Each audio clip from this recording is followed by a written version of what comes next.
समझ नहीं आ रहा अपने सैलरी इंक्रीमेंट का क्या करूं। बेटा इतना क्या सोच रहा है, अपने म्यूचुअल फंड्स के एसआईपी का टॉप अप करा ले। This is the right time. क्या समझ में नहीं आया? बेटा इतना क्या सोच रहा है, अपने म्यूचुअल फंड्स का एसआईपी टॉपअप करा ले। This is the right time.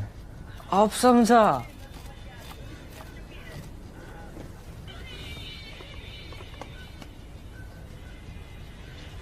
Mutual fund investments are subject to market risks. Read all scheme-related documents carefully.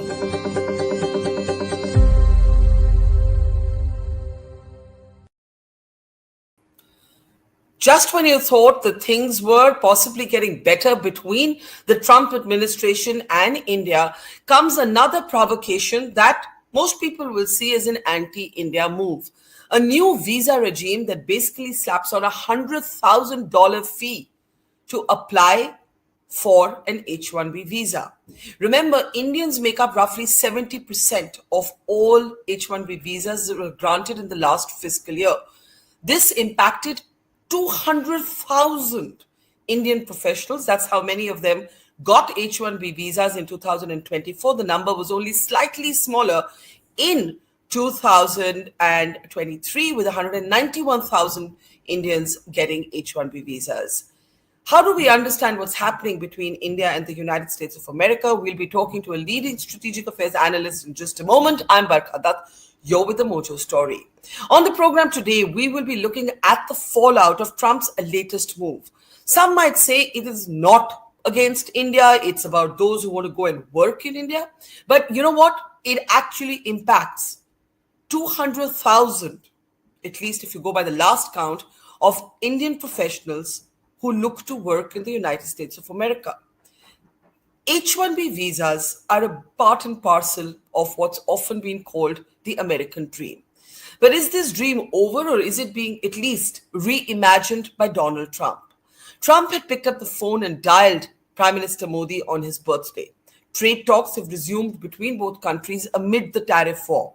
Many believe that the worst might be over for India and the United States of America, even as the future of what would happen to the tariffs seemed unclear. But it's been a cataclysmic week for geopolitics. On the one hand, what seemed like a thaw.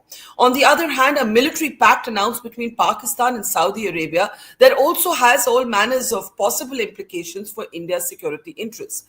And now comes Trump's own H-bomb, the new visa regime. How do we understand what's happening? To help us go through this, let me welcome our newsmaker to the program today. Derek Grossman is with us. He's a professor at the University of Southern California and studies geopolitics very, very closely. Derek, thank you for your time. Appreciate it. Before we get started, just want to play out a clip of Trump and Howard Lutnick announcing this new visa regime. Take a look. Thank you, Mr. President. One of the most abused visa systems in our current immigration system has been the H-1B non-immigrant visa program. This is supposed to allow highly skilled laborers who work in fields that Americans don't work in to come into the United States of America. What this proclamation will do is raise the fee that companies pay to sponsor H-1B applicants to $100,000. This will ensure that the people they're bringing in are actually very highly skilled and that they're not replaceable by American workers. So it'll protect American workers, but ensure that companies have a pathway to hire truly extraordinary people and bring them to the United States to work. We need workers. We need workers. We need great workers. And this pretty much ensures that that's what's going to happen. I think, Sean, do you agree with that? Well, they're $100,000 per year. So the whole idea is no more will these big tech companies or other big companies train foreign workers. They have to pay the government $100,000, then they have to pay the employee. So it's just not economic. If you're going to train somebody, you're going to train one of the recent graduates from one of the great universities across our land.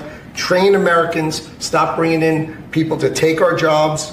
That's the policy here, $100,000 a year for H-1B visas, and all of the big companies are on board. We've spoken to them about the gold card. They love it. They love it. They really love it. They need it. Has been the H-1B non-immigrant visa program. This is supposed to allow highly skilled labor. Can we come out of that? Yeah. So you get the general idea there. Derek, the fact is that while this is, of course, going to hit software companies, Indian technology companies like Infosys, TCS, and HCL America, actually, if you look at the data between April and September, the largest number of H-1B visas were issued or were used by Amazon. That's actually what the data tells you. I want first the larger picture. I saw your comment on X. You very clearly see this as an anti-India move. What's actually going on here? Again, Sorry, Barkha. Derek. Yeah, start again. Yeah, go ahead. Yeah. Well, thanks for having me, Barkha, and it's good to be with you again. And yeah, I mean, so what the Trump administration is saying it's trying to do here is to free up more jobs for American workers. And it may, in fact, be trying to do that. But on the other hand, it is going to impact, as you said, a very large number of Indian workers, 200,000 plus. About 70% of foreigners who get H-1B visas are Indians. And so this is going to be highly problematic for the U.S.-India relationship. And it comes right at a time when Trump and Modi have exchanged pleasantries and look like they're in the mood to forge some sort of deal on trade, and then also to more broadly reset the bilateral relationship. And it's just unclear the whole timing in this, right? I mean, why do this now, right, when you know that it's going to impact the India relationship? And the only thing that I can think of, well, I guess 2 points. One is Trump doesn't care about the India relationship all that much, and also cares deeply about what he campaigned on, which is freeing up jobs for American workers. And so, this maybe isn't, I guess, we obviously talk a lot about India here, right? But India doesn't seem to be the priority in the president's mindset. And you also, you played the clip with Trump Gold Card is here, right? So that, we didn't talk about that part, but that's $1 million, right? Yeah. To buy that, right? And to have access to the United States. And so Trump is very much of the mindset that he only wants really kind of rich and very talented people in this country, which I think runs completely against the grain of the United States traditionally, which is to take in, huddled masses, right? Give me everyone, you're poor, you're rich, and everyone in between. Yeah. So there are a lot of questions about whether this will pass muster legally, whether it will go through Congress. But putting all of those aside for now, I think what's more curious is to understand what you spoke of. Does Trump really care about India? Is Trump confused about India? Does he think this is not a big deal? Or has he done this knowing that it is further going to rile up India? That's the part that's never been clear. Trump has actually personally only praised Narendra Modi. He picked up the phone and called the Prime Minister on his birthday. The birthday provided a context for it to not seem like Trump was backpedaling on anything. But what's actually going on here? Is this confusion or is this hostility? Yeah, I mean, there's kind of two ways to look at this. The Art of the Deal, right? We always talk about his book. I've never personally read it, right? But, most people haven't read it, I guess, but they know about it. They know what it says, right? And Trump likes to kind of go in high, right? So that eventually when an agreement is reached, it's something that is higher than what would have been expected, right? And I think, so from this perspective, doing the H-1B visa thing right now kind of puts him in the position of maybe negotiating something with Modi later down the road, right? So that, so maybe it's not $100,000 for Indians, right? Maybe it's, there's a carve out, there's an exception to the rule, right? Second point I would raise here is that, that's sort of like the more positive way to look at it, that there's this strategy, right? He's thinking about this and timing it in some way. But I think the second point I want to raise, and the more likely possibility here, is that there is just mass confusion. I mean, the process within the White House, at the National Security Council in particular, that runs the interagency process between the State Department and the Department of Defense, now called the Department of War, as well as other agencies and departments across the federal government, is really not coordinating like it used to. And that means that things that are happening in one agency, in this case, or I guess department, in the case of the Department of Commerce, with Secretary of Commerce Lutnick there, right, may not have actually been coordinated with the State Department, right? What kind of impact is this going to have on the U.S.-India diplomatic reset? Have we fully considered that? So, it's been widely reported on that Trump likes to make decisions in a top-down manner, and that runs against the grain of how things have traditionally been done, which is the president, whoever it is, kind of gives some general guidance, and then it's up to the interagency from the bottom up to come up with different talking points and decision points, and then the president makes a decision thereafter. Trump is basically saying, I don't want that anymore. I want to make the decision, and then the NSC and the interagency, you just be the implementers of it, right? Yeah. So I think the process is very much different than it used to be, and I think uncoordinated. So my view is it's probably more the latter than the former. So, on X, you said so much for the India-US reset. Would it be fair to say that you are skeptical that anything has been reset? Well, nothing has been reset as of right now. Just because Modi and Trump exchanged pleasantries and Trump wished him happy birthday along with pretty much every other leader in the world, right? That was pretty remarkable. That does not a reset make, right? We really need to have both leaders meet, whether it's at the upcoming Quad Summit in New Delhi, or if it's on the sidelines of the ASEAN Summit here in Malaysia, where I am right now. I mean, there's got to be a meeting between them to actually begin the healing process. But to be honest with you, I think a lot of the damage that's been done may be irreversible for the foreseeable future, because as far as I know, and you can tell me your thoughts, I mean, the average Indian is outraged by the way the United States has handled itself over the last few months, whether it's on trade, whether it's on, Trump saying he brokered a ceasefire between India and Pakistan, or, meeting up with the Pakistani field marshal behind closed doors for 2 hours, no readout of that. I mean, and then inviting him to the U.S. again, right? And again, apparently there's going to be a third meeting at the UN General Assembly next week.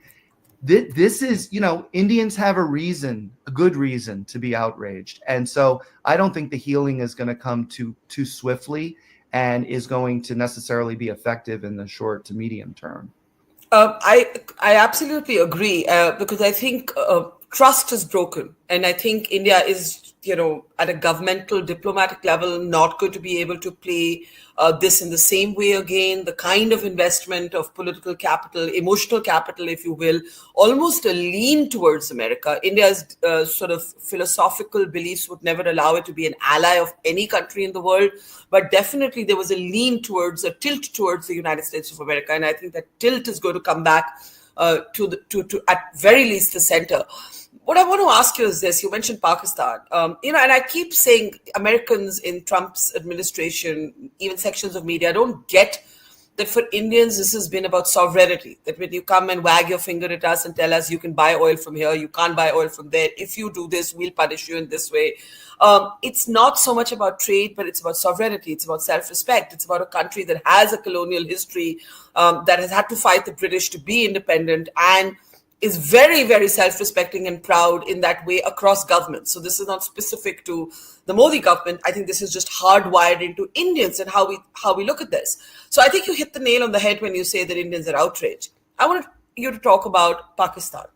What's going on with Trump's new love fest with Pakistan? Is it the cryptocurrency business deals? Is it the fact that Pakistan flattered him? Is this, again, the art of the deal, where you maybe almost deliberately rile up India by doing this? What's going on? Yeah, it's hard to know, right? It's pretty murky, but what it seems like it's a combination of cryptocurrency as well as them flattering him on the ceasefire. But also, I think you can't lose sight of what Trump has actually posted on social media about, which is Pakistan's alleged critical mineral reserves. Now, I don't know of much critical minerals there. Maybe I'm missing something, right? But he seems to be pretty bullish on the idea that Pakistan would serve as, some sort of way to get at critical minerals, especially in this broader competition against China, right? China has used critical minerals now as a weapon against the United States by restricting critical minerals, especially for military and defense-related projects in the United States, right? And so maybe he sees that as a way to, as a strategic advantage for the U.S. Over the long run. But like I said, I think a lot of times Trump is kind of making it up as he goes along, and he is somebody who is very much happy. He's happier. He's in a better mood when he's being flattered, when somebody's nominating him for the Nobel Peace Prize, when someone is enriching him and his family and the Trump organization, which I think Pakistan is very much enthusiastic to continue doing. And so I would say that it's mostly the latter. You know, talking about Pakistan, Pakistan signed up a NATO-style alliance, a defense pact with the Saudis just a couple of days ago. And the reason it's being called NATO-style is because NATO, as you know, but our audience may not, has an Article 5 that basically says an armed attack on one country is an armed attack on the entire alliance. And this particular deal between Pakistan and Saudi Arabia has a similar clause. Now, there is confusion about this. Most people see this as a signal not just to Israel, but also to the United States of America, that after Israel was able to bomb Qatar, or targets in Qatar rather, it means the Americans are no longer willing to be the shield. And therefore, Arab countries are thinking about other ways to protect themselves. But in India, there's real concern about whether this emboldens Pakistan further. You have people like Hussein Haqqani, who's been Pakistan's ambassador to the US, saying, hey, this gives Pakistan a chance to buy US weapons using Saudi funds. How do you see it? Yeah, I'm not so sure about that last part, because that, I think Pakistan would be pretty cautious because they already have a pretty good thing going with the US, as we just discussed. But I do think that this recent defense pact is really, to be honest, was pretty predictable because it's a match made in heaven for those two countries, really a match made in hell for India, for Israel, for the United States, right? I mean, just consider what does Saudi Arabia want, right? They want an added deterrent because they don't know what Israel's going to do in the future. They don't know what Iran is going to do in the future. Right. And with both of those countries, Israel having as an undeclared nuclear state and Iran likely going to rush now toward a bomb after being bombed by the U.S. back in June and by Israel. Right. You would imagine. Right. And it's very much in their interest to have some sort of ace in the hole. And that could be Pakistan's nuclear arsenal, access to that.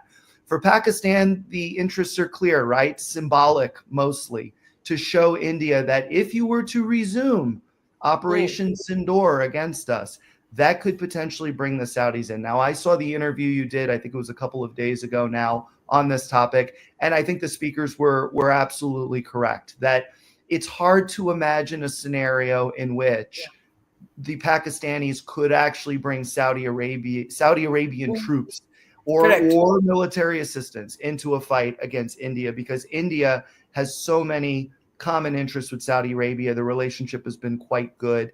And then also you have to consider, the U.S. angle in this. Now the U.S. would have Saudi Arabia as a U.S. ally potentially fighting against against India, who is a close strategic partner of the United States. I just feel like that is something that's very difficult to imagine, although never say never on these things, because kind of in the much broader strokes, right, of geopolitics. I'm no Sam Huntington fan, okay, but Huntington, if you know anything about him, the clash of the clash of civilizations, he's much maligned over the years. He passed away a number of years ago, right? But his view has been much maligned. But I have to say, it's kind of making a comeback these days, right? Because there is this general sense that everybody is sort of aligning into their civilizational, their cultural corners of the world, right? And kind of feeling more comfortable in those corners. And so Pakistan, as part of the broader Muslim world, is much more comfortable with Saudi Arabia and vice versa than either of those two would ever be, with India or with the West, right? Or even with China, for that matter, right? So I am concerned about that we may see the revenge of Huntington in the coming months Well, and years. well, at least at the very least in rhetoric, Pakistan is calling for other Muslim countries to rally together, and hence the sort of, the phrase Islamic NATO. And so they're putting a religious identity on it. And therefore, that is a sort of indication of the Huntington type argument. Whether it's actually going to happen or not, we don't know. I think India is concerned, but Indian diplomats, as you mentioned, that I've been interviewing, just do not believe the Saudis will burn their bridges with India. But we have to watch this space. We literally don't know how it's going to evolve. I want to ask you how the Americans might be looking at it, because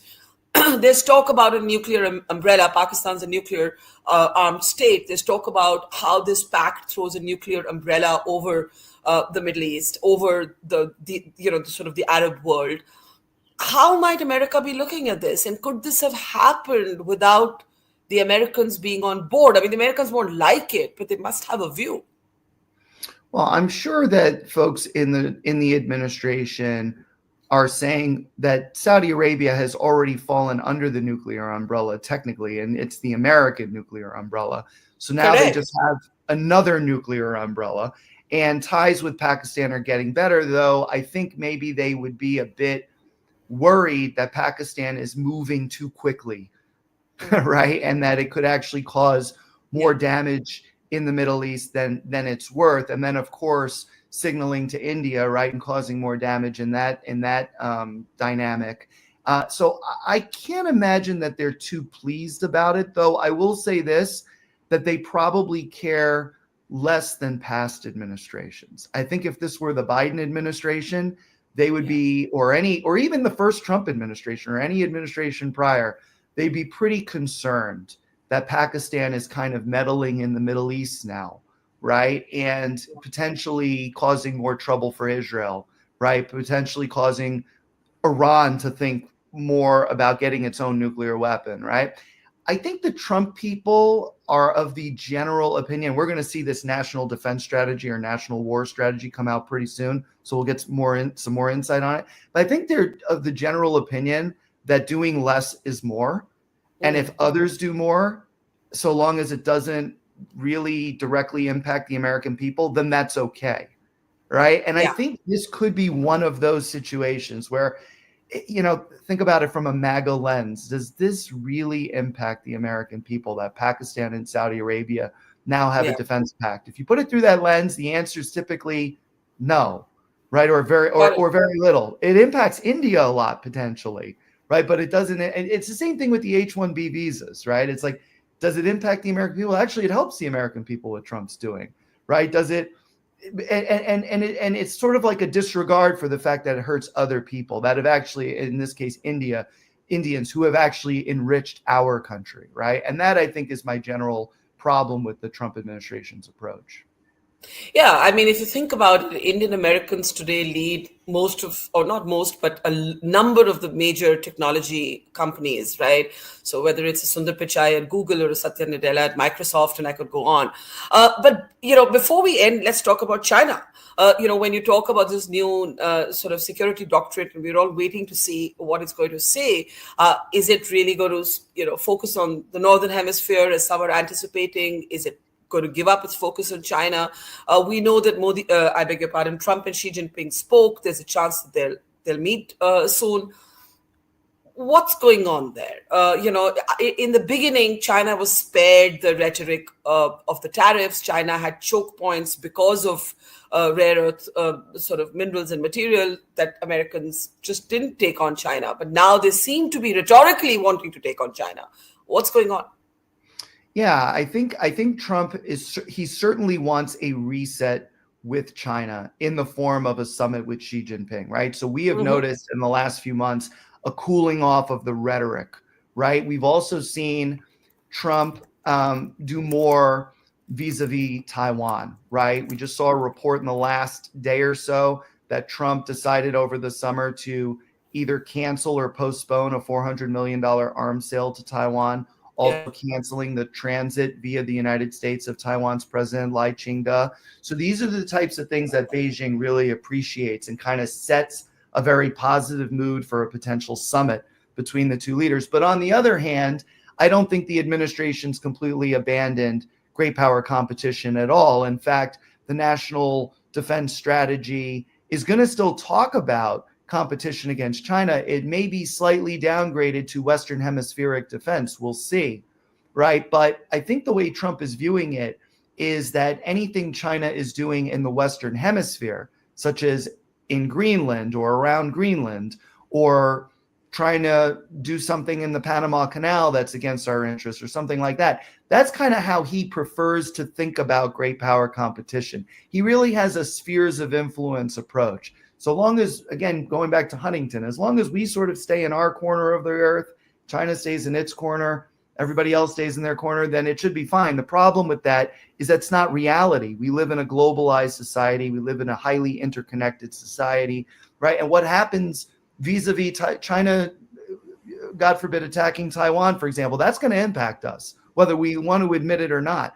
So there has to be this, I think, bigger view of the world, right? Trump would label it as a globalist view, and that's something to be sort of criticized and shunned, right? But I think that he's wrong in that sense. And I just kind of wonder how the national defense strategy is going to characterize it. I think it's going to be what I said, which is China and Russia, still great power competition is important, but really it's only important in our hemisphere, less in their influence. So let's end where we started, the new visa regime, India, US.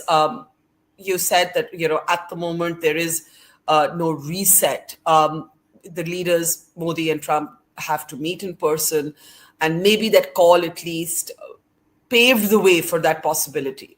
Now, my question to you is, where do you see this relationship going, given the mass confusion, as you called it, in the Trump administration? So I do think that Trump and Modi are going to meet at some point, whether it is on the sidelines of the summit, the ASEAN summit, or in New Delhi. I mean, there will be a meeting, and I think that that's going to go a long way because Trump is highly personalistic. We all know this, right? And Modi is very patient. I mean, in fact, we've seen a lot of Trump criticism of India, and Modi has really just been approached it cautiously, and so is the Ministry of External Affairs in their statements, right? And I think that's kudos to New Delhi to be like more mature, to be the adult in the relationship, frankly, right? So I think part one will be getting this trade deal. My understanding is the trade deal is basically finalized, and it just needs the two men to sit down and sign it, right? And then that, I think, will set the stage for another, series of negotiations on other issues of concern that'll come up probably in next year. And so, we'll just kind of have to see where that goes.